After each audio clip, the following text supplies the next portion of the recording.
Hello students, మనం ఈ వీడియోలో త్రిబుల్ ఐటీ థర్డ్ ఫేజ్ లేదా థర్డ్ లిస్ట్కి సంబంధించి ఎన్ని ఖాళీలు మిగిలి ఉన్నాయి, అలాగే థర్డ్ లిస్ట్కి మళ్ళీ అప్లికేషన్ పెట్టుకోవాలని చాలామంది అడుగుతున్నారు.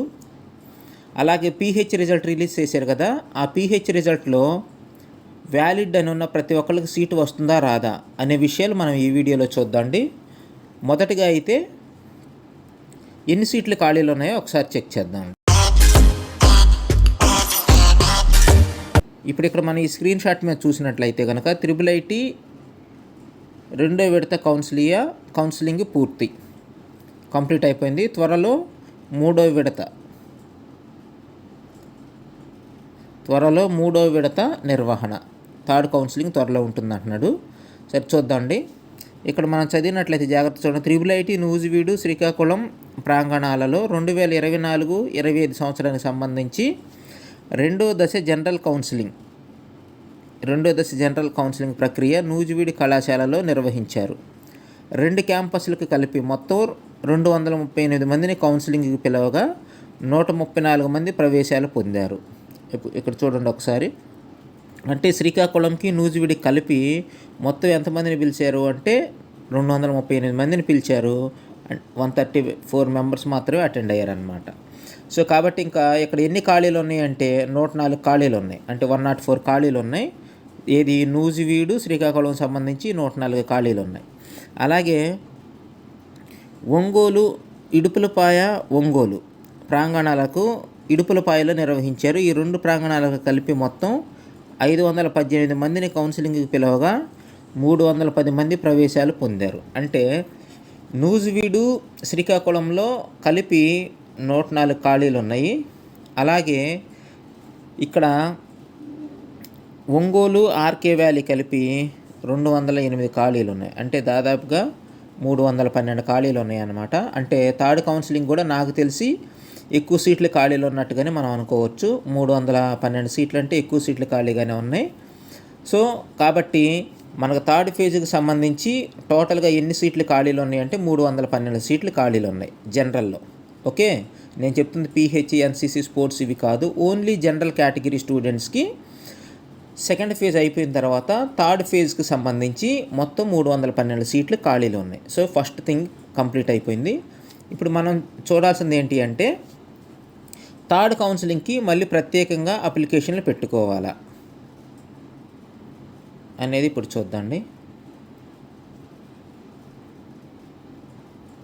ఇక్కడ చూడండి, ఇది ఆర్జేయుకేటి అఫీషియల్ వెబ్సైట్. ఇక్కడ మనం గమనించినట్లయితే ఇక్కడ లింక్ ఉంది చూడండి. Registration form for third phase counselling.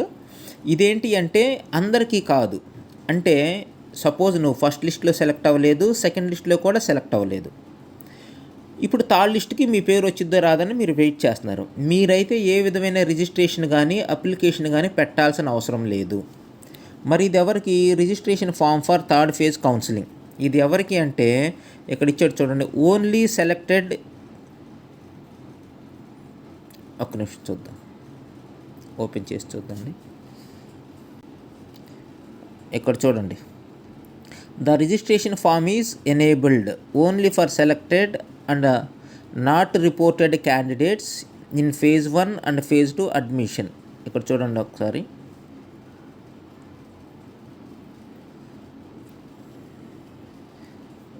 This registration form is ఇక్కడ అనమాట. దిస్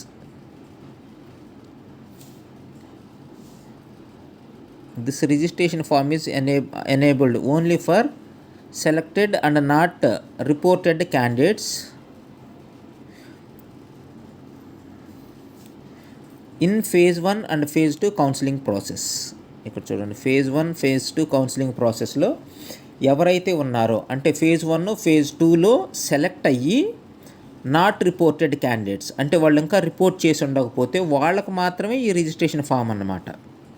ఇక్కడ చూడు, not selected candidates may not require to submit any separate registration form for phase 3. For phase 3, selection will be consider already submitted latest application. So ఎవరైతే phase 1కి select అయ్యి లేదా phase 2కి select అయ్యి వాళ్ళకి రిపోర్ట్ చేయటం కుదరక వెళ్ళలేదో వాళ్ళు ఇక్కడ రిజిస్టర్ చేసుకోవాలన్నమాట. అలా కాకుండా ఫస్ట్ ఫేజ్లోనూ సీట్ రాలేదు, అలాగే సెకండ్ ఫేజ్లో కూడా సెలెక్ట్ అవ్వలేదు, ఇలాంటి వాళ్ళు థర్డ్ ఫేజ్ కోసం ఎవరైతే వెయిట్ చేస్తున్నారంటే ఫస్ట్ ఫేజ్లోనూ రాలేదు, సెకండ్ ఫేజ్లోనూ రాలేదు, కానీ థర్డ్ ఫేజ్ కోసం వెయిట్ చేస్తూ ఉన్నారు కదా, మీరైతే ప్రత్యేకంగా అప్లికేషన్ పెట్టాల్సిన అవసరం లేదు. మీరు బిగినింగ్లో ఏదైతే అప్లికేషన్ పెట్టారో ఆ అప్లికేషన్నే మళ్ళీ కన్సిడర్ చేస్తారన్నమాట. ఇక్కడ స్క్రీన్ మీద చూస్తున్న అప్లికేషన్ ఫామ్ ఎవరికంటే ఎవరైతే ఫస్ట్ ఫేజు లేదా సెకండ్ ఫేజ్లో సెలెక్ట్ అయ్యి ఇంకా రిపోర్ట్ చేయలేదో వాళ్ళు మాత్రమే ఇక్కడ రిజిస్టర్ చేసుకోవాల్సి ఉంటుంది. ఎవరైతే ఫస్ట్ ఫేజ్ సెకండ్ ఫేజ్లో సెలెక్ట్ అయ్యి వాళ్ళకి ఇంట్రెస్ట్ లేకనో లేదంటే వెళ్ళటం కుదరకనో వెళ్ళని వాళ్ళు ఉంటారు కదా, వాళ్ళు రిజిస్టర్ చేసుకుంటే మళ్ళీ వాళ్ళకి సీట్ అలాట్ చేస్తారన్నమాట. అసలు ఫస్ట్ ఫేజ్లోనూ సీట్ రాలేదు, సెకండ్ ఫేజ్లోనూ సీట్ రాలేదు, ఇప్పుడు థర్డ్ ఫేజ్ కోసం వెయిటింగ్ అనమాట. మేము అప్లికేషన్లు పెట్టాలా ప్రత్యేకంగా అంటే మీరు అప్లికేషన్ పెట్టాల్సిన అవసరము లేదు. ఎవరైతే ఫస్ట్ సెకండ్లో సెలెక్ట్ అయినారో వాళ్ళు మాత్రమే పెట్టాలి. సో సైట్లోకి వెళ్ళి ఇదిగో ఈ స్క్రీన్ని ఫిల్ చేసేయండి, మీరు రిజిస్టర్ అయిపోతారనమాట. అంటే ఫస్ట్ సెకండ్లో సెలెక్ట్ అయ్యి రిపోర్ట్ చేయని వాళ్ళు. ఓకే, ఇదొకటి. నెక్స్ట్ థర్డ్ ఇంకేం చెప్పాను అంటే నేను థంబ్నెయిల్లో పిహెచ్ లిస్ట్లో మీరు ఎలిజిబుల్ లేదంటే వ్యాలిడ్ అని మీ పేరు పక్కన కనుక ఉంటే మీకు సీట్ వచ్చినట్ట రానట్ట అంటే మీకు సీట్ వచ్చినట్టేనండి. 99.99% మీకు సీట్ వచ్చినట్టే, దాంట్లో డౌట్ ఏం లేదు. ఎందుకంటే పిహెచ్ వాళ్ళకి 5% రిజర్వేషన్ ఉంది, 220 సీట్స్ ఉన్నాయి అన్నమాట. అంటే అబౌవ్ 200 సీట్స్ ఉన్నాయి. కానీ అక్కడ మీకు మొత్తాన్ని ఇన్వాలిడ్ వాళ్ళని కూడా చూసుకుంటే 252 మెంబర్స్ని లిస్ట్ పెట్టాడు వాడు. వాళ్ళల్లో దాదాపుగా 50 లేదా 40 అబౌవ్ మెంబర్స్ ఇన్వాలిడ్ వాళ్ళే ఉన్నారు. ఎవరి పేరు పక్కన అయితే వ్యాలిడ్ అని వచ్చిందో వాళ్ళందరికీ సీట్లు 99.9% వస్తాయి. మరి వస్తే మీరు కౌన్సిలింగ్కి ఎక్కడ అటెండ్ అవ్వాలి ఏంటి ఈ డీటెయిల్స్ అని కొంతమంది అడుగుతున్నారు కాల్ చేసి. మీకేంటి అంటే ఇది వ్యాలిడ్ ఇన్వాలిడ్ లిస్ట్, అంటే ఇదేంటిదంటే ప్రొవిజనల్ లిస్ట్ మాత్రమే పెట్టాడు. మళ్ళీ మిమ్మల్ని ఫిల్టర్ చేసి వ్యాలిడ్ వాళ్ళని పక్కన పెట్టేసి మీరు ఎక్కడ కౌన్సిలింగ్కి అటెండ్ అవ్వాలి, మీ కౌన్సిలింగ్ సెంటర్ ఏది, ఏ డేట్కి మీరు రావాలి అనే విషయాలు మళ్ళీ వాళ్ళ సైట్లో పెడతారనమాట. మీరేం కంగారు పడాల్సిన పని లేదు. ఓకేనా? సో ఎవరైతే వ్యాలిడ్ అని వచ్చిందో మీకు సీట్ కన్ఫర్మ్ అవుతుంది. అలాగే మీరు కౌన్సిలింగ్కి వెళ్ళాలి అనుకుంటే కనుక డేట్ వాళ్ళు చెప్తారు, కొంచెం వెయిట్ చేయండి.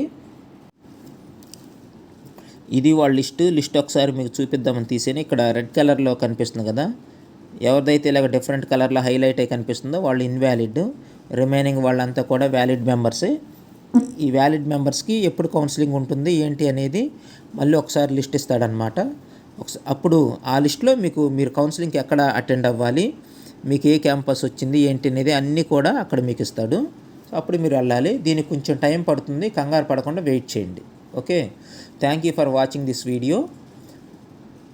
మీ రిలేటివ్స్ పిల్లలు కానీ మీ పిల్లలు కానీ ఎవరైనా 6th క్లాస్ కానీ లేదా 5th క్లాస్ కానీ చదువుతున్నట్లయితే మనం సైనిక్ నవోదయకి కోచింగ్ ఇస్తాము. అలాగే దానికి సంబంధించిన మెటీరియల్ ఎవరైనా కావాలంటే కనుక మనం పోస్ట్ ద్వారా పంపిస్తాము, దానికి పేమెంట్ చేయాల్సి ఉంటుంది. క్లాసెస్ అయితే కనుక యూట్యూబ్లో ఫ్రీగానే చెప్తాము. అలాగే గవర్నమెంట్ స్కూల్లో 8th క్లాస్ చదివే పిల్లలు ఎవరైనా ఉంటే కనుక వాళ్ళకి NMMS నోటిఫికేషన్ పడింది, నెక్స్ట్ మంత్ 6th దాకా డేట్ ఉంది. ఎవరైనా ఉంటే చెప్పి అప్లై చేయించండి, దానికి కూడా మనం క్లాసులు పెడతాము. అలాగే ఎవరైనా నవోదయ కానీ సైనిక్ కానీ ఫ్రీ కోచింగ్ కావాలి అనుకుంటే ఈ వీడియో క్రింద డిస్క్రిప్షన్లో లింక్ ఇస్తాము, వాట్సాప్ గ్రూపు. సో దాంట్లో జాయిన్ అవ్వండి, మీకు నవోదయ క్లాసెస్ అన్నీ కూడా గ్రూప్లో పంపిస్తాం అన్నమాట.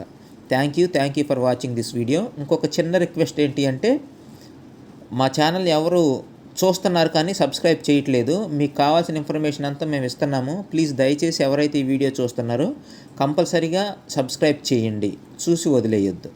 Thank you.